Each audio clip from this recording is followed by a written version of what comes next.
Hi, welcome back to our video series. This one here I want to focus on 5 tips for empowering your team.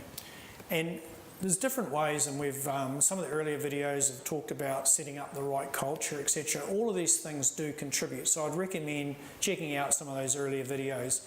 But let's drill right down into some real key steps that will help achieve a highly empowered team.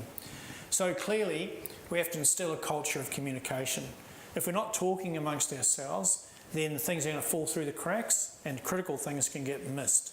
So one of the things we need to do is ensure as leaders we use as many questions as we can, and we encourage our team members to ask as many questions as possible, preferably up front before we go out and approach our work. The more questions that are asked, the more clarity we bring, the higher probability they'll get it right the first time. And the other time that you want to use questions specifically is in the review.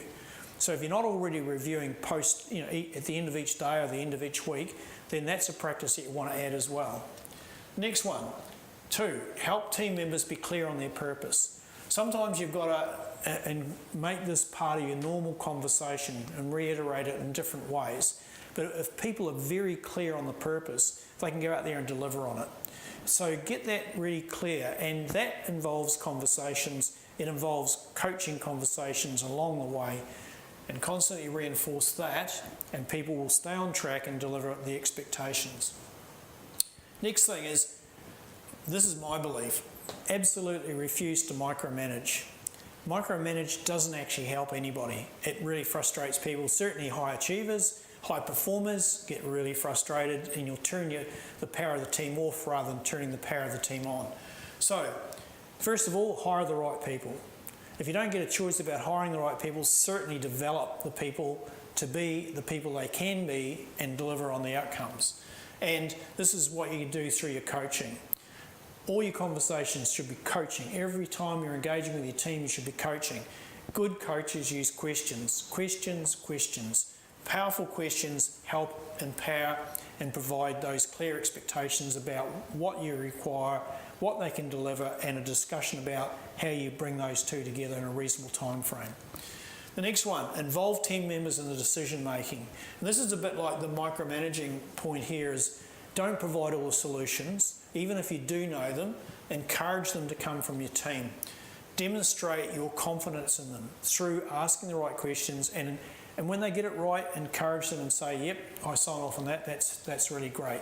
So a bit of positive reinforcement goes a long way. And after a while, you'll find you'll actually have to look for opportunities to do this, because they'll be out there focused, doing their work, and you almost become a hindrance because you want to engage with them, but they're too focused. That's not a bad place to be. Don't lose the contact. Remember, it's a culture of communication. And then lastly, facilitate the right culture. When you see behaviours within the team, across the team, and with individuals, go out there and engage them and reinforce that that's a great outcome. That aligns with our desired culture.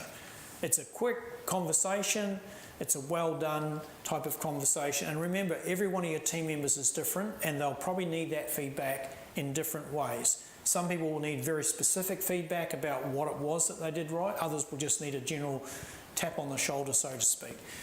The important thing here is you need to zoom in on team members that are not demonstrating the right behaviour that aligns with the desired culture. Because your team members that are trying very hard to deliver on it will actually be very aware of people that aren't, and their expectation of you is that you will manage that. Now that's your accountability, so don't shield away from it. Pick the moment, have the conversation, use questions, understand the motivations that are going on. It could be just a matter of lacking clarity or confidence, but either way, address it, reset your expectation, and let them get on with it. So these are just 5 steps, if you like, quite simple, but not that easy to do in real life, to do it consistently. The more consistently you can do this, the better the result will be to empower your team. So I wish you well with that. Look forward to you in future videos.